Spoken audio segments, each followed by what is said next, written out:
Edward's Day Out. Once upon a time there was a little engine called Edward. He lived in a shed with 5 other engines. They were all bigger than Edward and boasted about it. They said, "The driver won't choose you again. He wants big, strong engines like us." Edward hadn't been out for a long time, and he began to feel sad.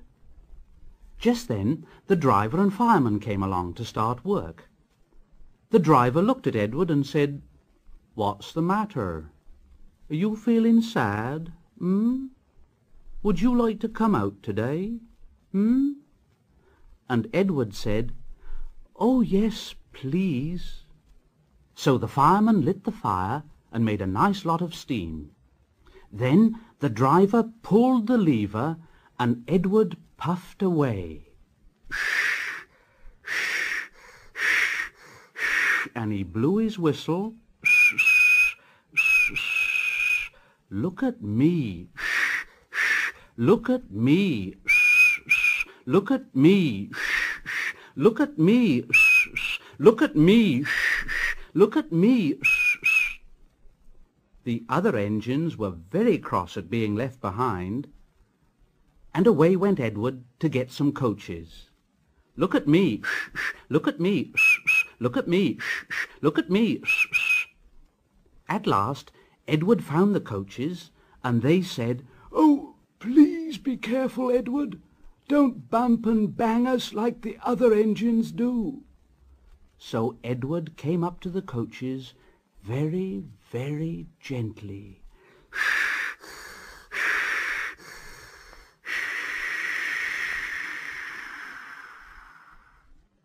And the shunter fastened the coupling. The coaches were very pleased. "Thank you, Edward.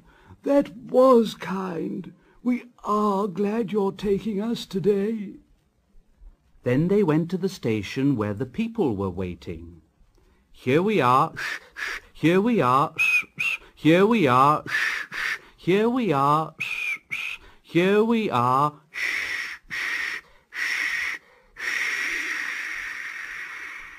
"Come along, get in quickly, please." So the people got in quickly, and Edward waited happily for the guard to blow his whistle and wave his green flag. He waited and waited, and there was no whistle and no green flag. Edward was getting anxious. "Where is that guard?" The driver and fireman asked the station master. Have you seen the guard? No." They asked the porter. Have you seen the guard? Yes, last night." Edward began to get cross. Are we ever going to start? Just then a little boy shouted, "Here he comes!" And there the guard was, running down the hill with his flags in one hand and a sandwich in the other. He ran onto the platform, blew his whistle, and jumped into his van. Edward puffed off. "Here we go, shh, shh, here we go, shh, shh, here we go, shh, shh, here we go, shh, shh, here we go, shh, shh." He did have a happy day. All the children ran to wave as he went past, and he met old friends at all the stations. He worked so hard that the driver promised to take him out again next day. And he told the other engines in the shed that night, "I'm going out again tomorrow. What do you think of that, But he didn't hear what they thought, for he was so tired and happy that he fell asleep at once. Edward and Gordon. One of the engines in Edward's shed was called Gordon. He was very big and very proud. "You watch me this afternoon, little Edward. When I rush through with the express, that'll be a splendid sight for you." Just then his driver pulled the lever. "Goodbye, little Edward. Look out for me this afternoon. Goodbye, little Edward." Edward went off too, to do some shunting. Edward liked shunting. It was fun playing with trucks. He would come up quietly and give them a quick pull, and the trucks would scream out, "Oh, oh, oh, oh, oh, oh, oh, oh, oh, oh, Oh, whatever's happening? Then Edward would stop quickly, and the silly trucks would bump into each other. "Oh, oh, oh, oh, oh, oh, oh, oh, oh." Edward pushed them until they were running nicely, and when they weren't expecting it, he would stop. One of them would be sure to run onto the other line. Edward played till there were no more trucks. Then he stopped to rest. Presently he heard a whistle, and Gordon came puffing along very slowly and very crossly.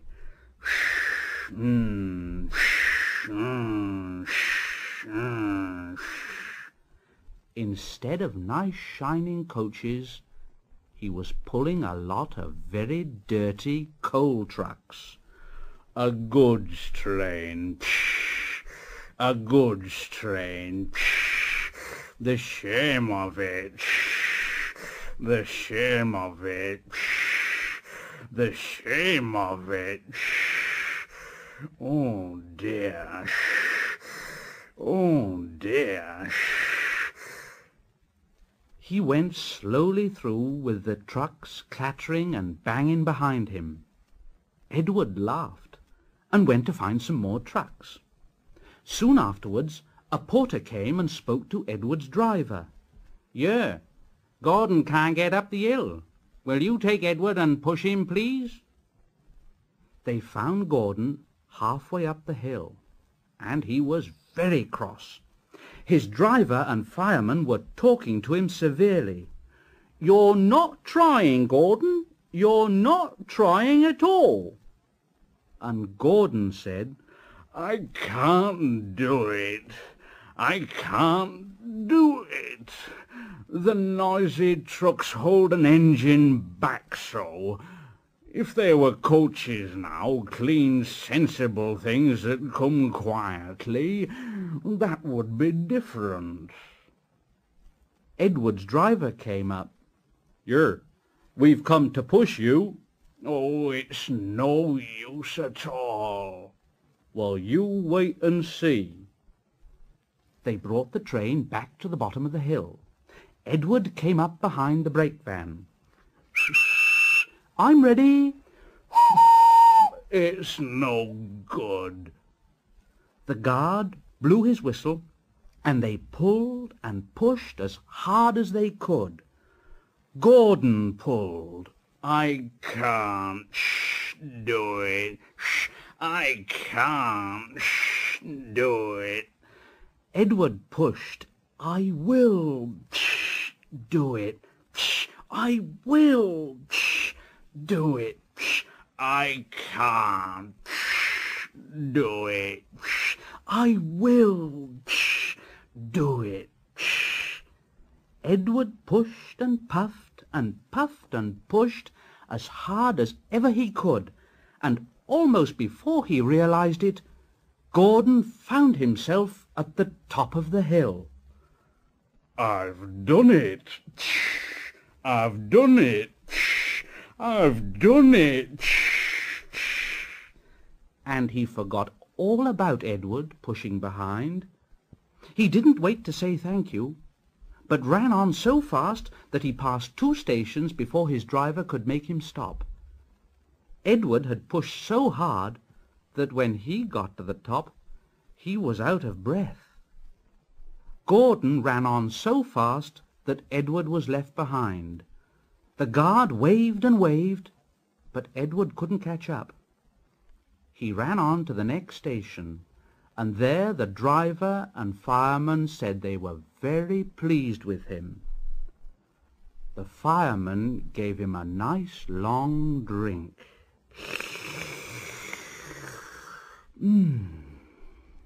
And the driver said, "I'll get my paint out tomorrow and give you a beautiful new coat of blue with red stripes. Then you'll be the smartest engine in the shed."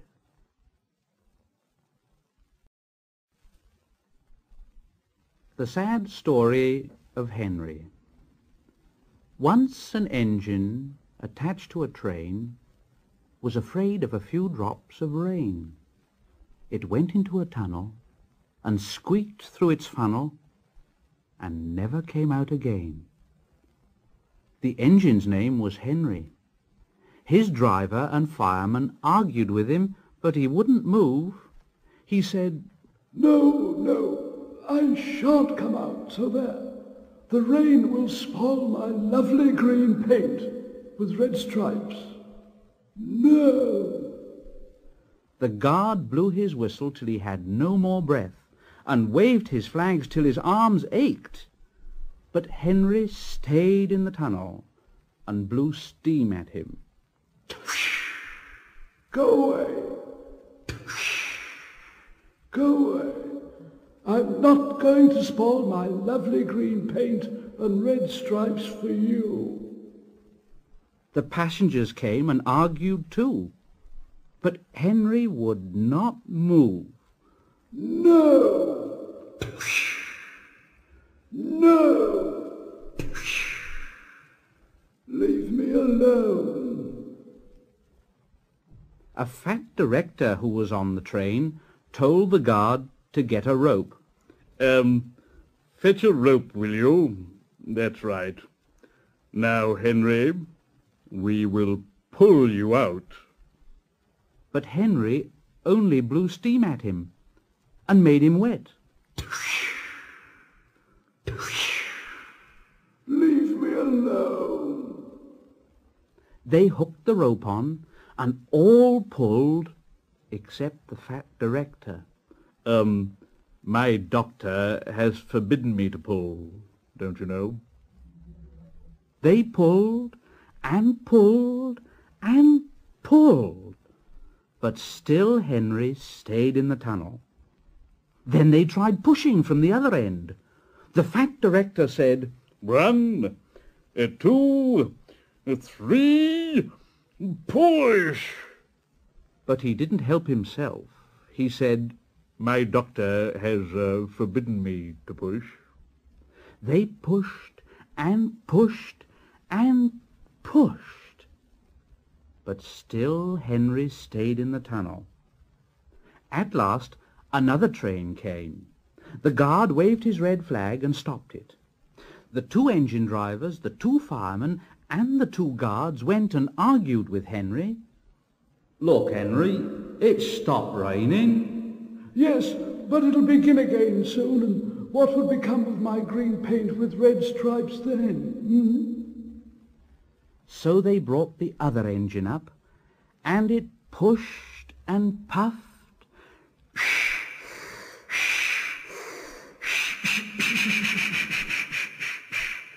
and puffed and pushed,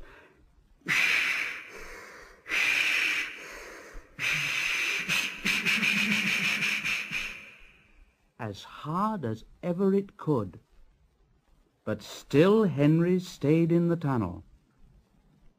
So they gave it up, and the fat director told Henry, We shall leave you there for always and always and always. They cut a new tunnel through the hill, they took up the old rails, and they built a big brick wall in front of Henry. Now Henry can't get out, and he watches the trains rushing through the new tunnel. He's very sad because no one will ever see his lovely green paint with red stripes again. But I think he deserved it, don't you?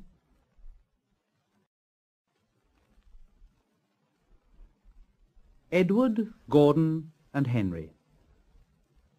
Edward and Gordon often went through the tunnel where Henry was shut up.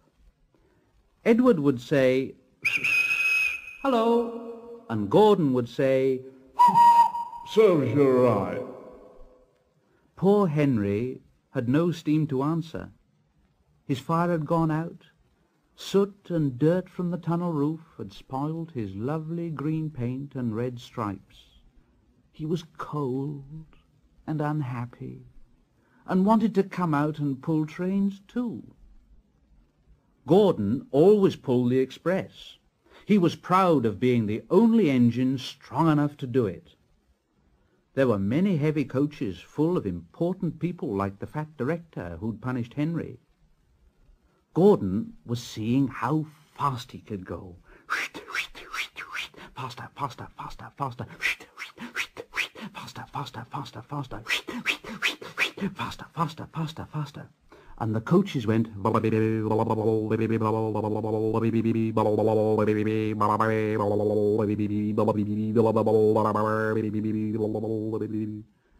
Gordon could see Henry's tunnel in front, and he thought to himself, "In a minute, I'll just go at Henry and rush through and out into the open again."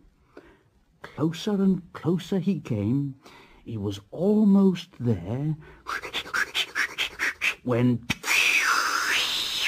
"Oh dear! Oh, what's happened? Oh."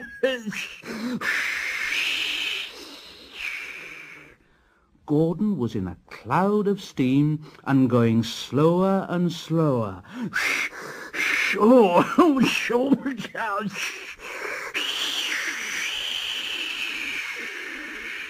His driver stopped the train. "Oh, what has happened to me? Oh, I feel so weak." And the driver said, "You've burst your safety valve. You can't pull the train any more." "Oh dear, and we were going so nicely too. Look at Henry laughing at me." Gordon made a face at Henry and blew smoke at him. "Stop it." Everybody got out and came to see Gordon. The fat director said, Yes, I never liked these big engines. Always going wrong. Send for another engine at once." While the guard went to find one, they uncoupled Gordon and ran him onto a siding out of the way. The only engine left in the shed was Edward. Edward, Gordon isn't feeling very well. Will you come and pull his coaches for him?" "Well, I'll try." Gordon saw Edward coming. "Oh, he's no use. Edward can't pull a train." Edward puffed and pulled and pulled and puffed, but he couldn't move the heavy coaches. "I told you so. Why not let Henry try, And the fat director said, "All right, I will. Henry, will you help pull this train?" And Henry was delighted. "Oh, yes, certainly. Only too pleased." So Gordon's driver and fireman lit his fire, some plate layers broke down the wall and put back the rails, and when he had steam up, Henry puffed out. He was dirty. His boiler was black and he was covered with cobwebs. Oh, I'm so stiff. I'm so stiff. "You'd better have a run and ease your joints and find a turntable." Henry came back feeling much better, and they put him in front. Edward said, "I'm ready." "So am I." "Pull hard, pull hard." "We'll do it. We'll do it. "Pull hard." We'll do it." The heavy coaches jerked and began to move. slowly at first, then faster and faster. We've done it together. We've done it together. We've done it together. We've done it together. Hooray, you've done it! Hooray, you've done it! Hooray, you've done it!